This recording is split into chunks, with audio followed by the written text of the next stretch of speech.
Hi everyone, welcome back. In this video we show you how to add text in Photopea. To create a point text, choose a type tool and click, press and release the mouse at some place, which will become the origin.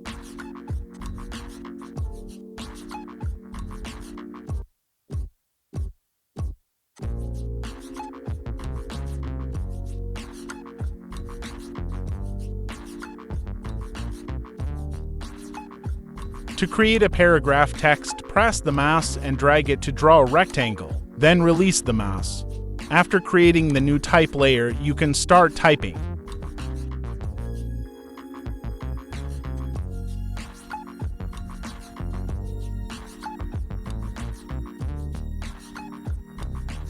Thanks for watching. Don't forget to look for Photopea tutorials and other videos on this channel.